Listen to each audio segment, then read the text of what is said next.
नमस्कार साथियों। आज एक ऐसे सेशन पे चर्चा करने के लिए हैं कि भारत के सभी सेंट्रल गवर्नमेंट के जितने भी एम्प्लॉय हैं उनके लिए मोदी सरकार ने एक 8वां पे कमीशन की खुशखबरी दी है। दरअसल ये आखिर पे कमीशन होता क्या है और हमारा देश में पे कमीशन का कॉन्सेप्ट कब आया, उसके संदर्भ में आज हम लोग चर्चा करेंगे। चपरासी से लेकर के जितने हाई लेवल के पोस्ट हैं उन तमाम पदों पर जितने भी इस देश में सेंट्रल गवर्नमेंट के एम्प्लॉई हैं उनके लिए एक बहुत बड़ी एक तोहफा मोदी सरकार ने दिए है। आइए आज हम लोग समझते हैं 8वें वेतन आयोग का तोहफा कितना असरदार और कितना फायदा होगा, कब से लागू होगा 8वां पे कमीशन, है ना। सबकी निगाहें 8वां पे कमीशन पे टिकी हुई है और सभी की अब सैलरी काफी हाइक होगा। कितना हाइक होगा, आइए आज उसके संदर्भ में हम लोग डिटेल में अंदर समझने का प्रयास करेंगे। सबसे पहले अगर हम बात करें हमारा देश में फर्स्ट पे कमीशन की, अगर हम बात करें फर्स्ट पे कमीशन,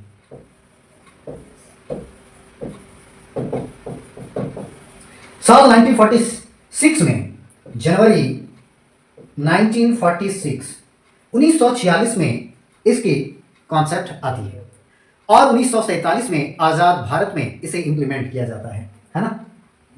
और लास्ट पे कमीशन की अगर हम बात करें, लास्ट 7th पे कमीशन जो अभी चल रहा है, 28 फरवरी 2014 को मनमोहन सिंह की सरकार में इसे लाया गया और 2016 में इसे मोदी गवर्नमेंट ने इंप्लीमेंट करा। किसे? फॉर्मर देश के पीएम मनमोहन सिंह जी के द्वारा लाया गया था और इस पे कमीशन को इंप्लीमेंट किया गया पीएम नरेंद्र मोदी जी के द्वारा 2016 में, है ना। इसे आपको याद रखना है, ठीक है। अब आगे की अगर हम बात करें, दरअसल ये 8वां जो पे कमीशन है इसमें सभी की सैलरी काफी हाइक हो रही है। 186% सैलरी हाइक हो रहा है।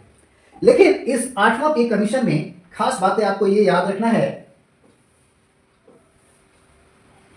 इसमें अगर हम 8 पे कमीशन की बात करें, 8 पे कमीशन, तो इसमें जो मिनिमम सैलरी होगा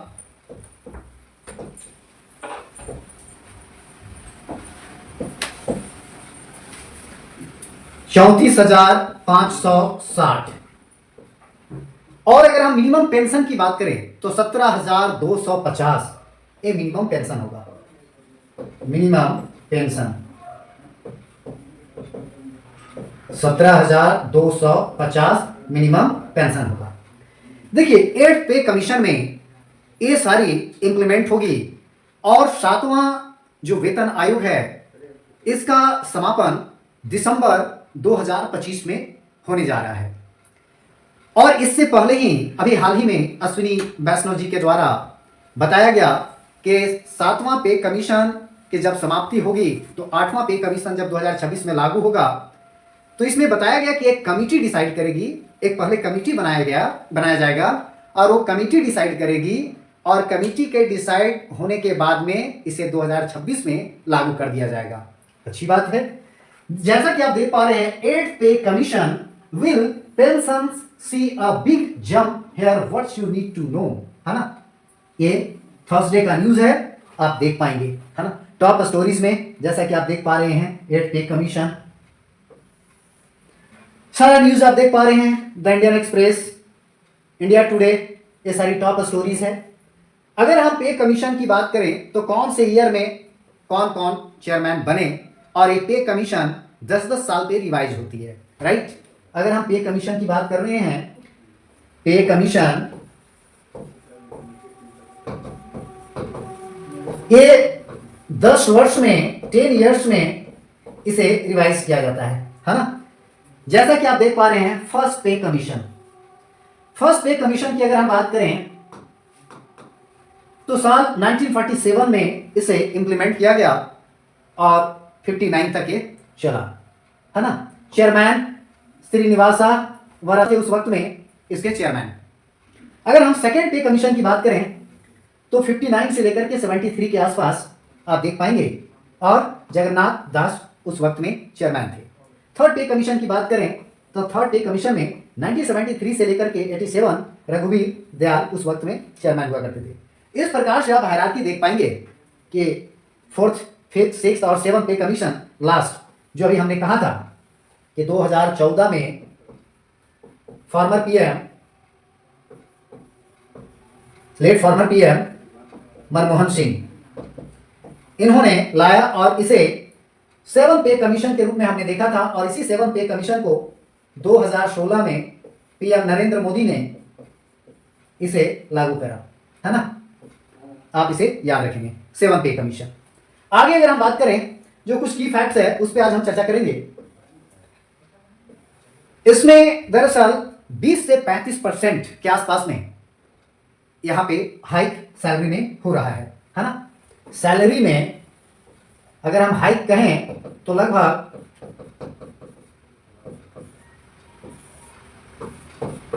20 से लेकर के 35% के आसपास में बताया गया। ठीक है, अब जब रिपोर्ट आएगी, कमेटी रिपोर्ट सौंपेगी इसी वर्ष दिसंबर के आसपास या उससे पहले, या लास्ट अगर हम बात करें दिसंबर में या फिर जनवरी में 2026 में जब लागू होगी तो क्या क्या इंप्लीमेंट होगा देखना अभी जल्दबाजी होगा, लेकिन जो भी चीजें कुछ करेक्ट आई है उस पर हम बात कर रहे हैं। अभी पे कमीशन की बात करें तो क्या जो न्यूली सेंट्रल गवर्नमेंट के जो एम्प्लॉय अभी बने हैं क्या उन पर लागू होगा या नहीं, तो जी नहीं। इसके लिए आपको याद रखना होगा कि अगर कोई 18 मंथ्स सेवा दे चुका है सेंट्रल गवर्नमेंट में तो उन व्यक्तियों को 8th पे कमीशन का लाभ उन्हें मिलेगा। अदरवाइज जो न्यूली अपॉइंटेड हैं उन्हें लाभ नहीं दिया जाएगा। ठीक है, तो ये बात आपको विशेष रूप से ध्यान में रखना है। ठीक है,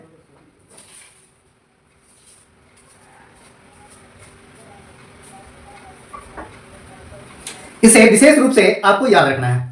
अब आगे की अगर हम बात करें कि टाइमलाइन आखिर इसका क्या है, हिस्ट्री ऑफ सेंट्रल पे कमीशन, सेंट्रल पे कमीशन का इतिहास क्या रहा है, जो 8th पे कमीशन जो इंप्लीमेंट होगा इसमें कितने सेंट्रल इंप्लॉय हैं जिन्हें लाभ मिलेगा, तो आप मान के चलें मोर और लेस 1 करोड़ के आसपास में जो इंप्लॉय होंगे उन्हें लाभ मिलेगा। और जो पेंशनधारी हैं अभी वर्तमान में 78 लाख पेंशनधारी हैं जिसे पेंशन मिलता है, और उन्हें भी 8th पे कमीशन का लाभ मिलना तय है ना। आगे की अगर हम बात करें तो जैसा कि आप देख पा रहे हैं सेंट्रल पे कमीशन का जो टाइमलाइन है, हिस्ट्री।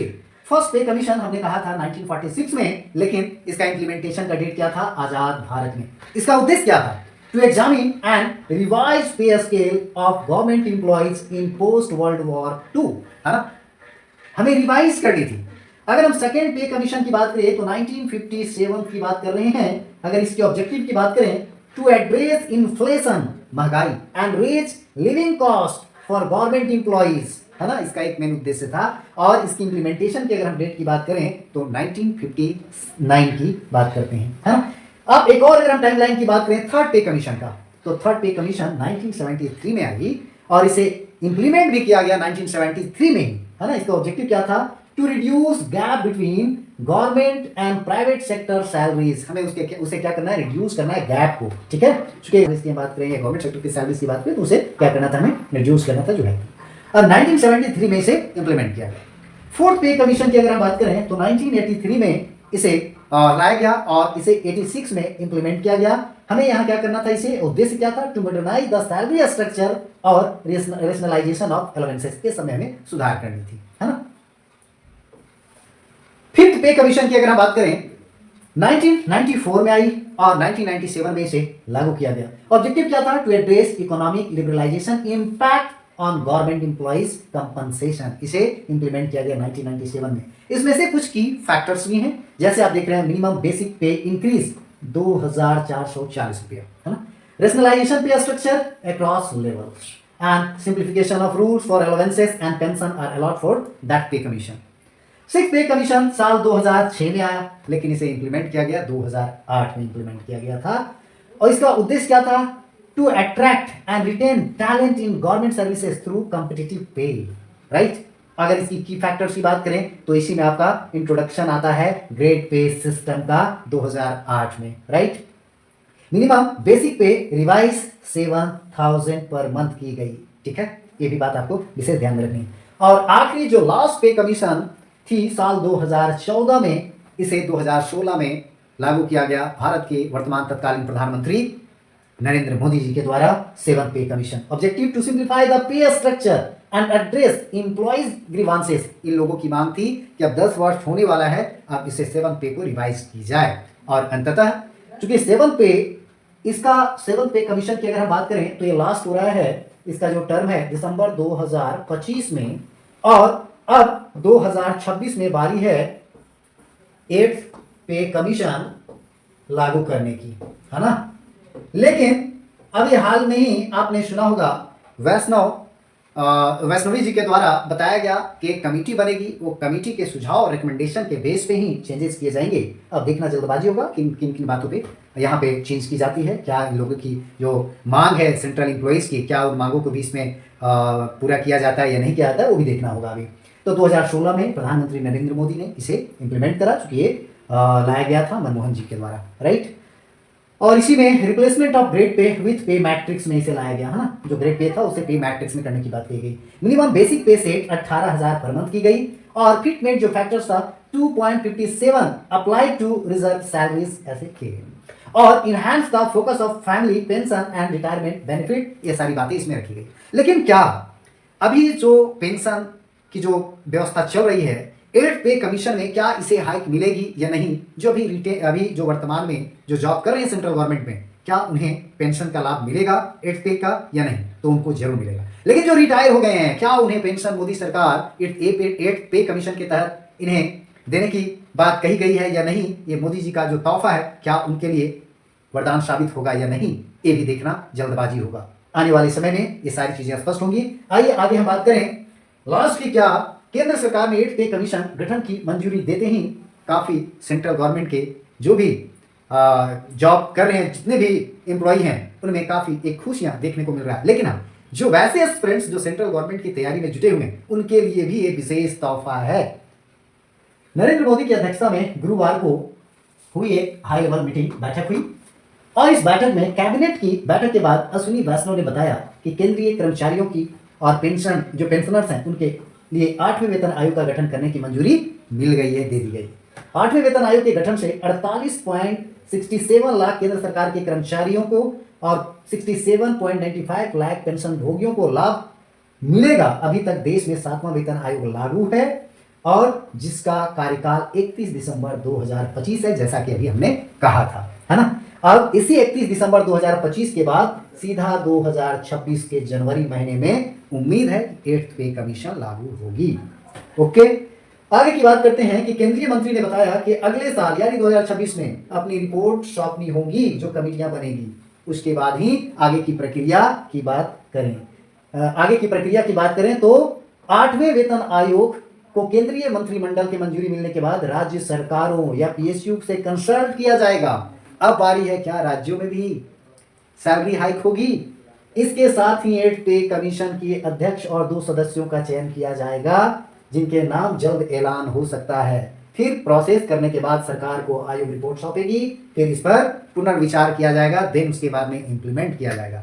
ये खास आपके सेंट्रल गवर्नमेंट के जितने भी अधिकारी या ऑफिसर हैं, उनको लाभ मिलेगा। लेकिन हाँ, एक खास बात आपको यह भी ध्यान रखनी है कि कंसोलिडेटेड फंड ऑफ इंडिया, अगर हम बात करें कंसोलिडेटेड फंड ऑफ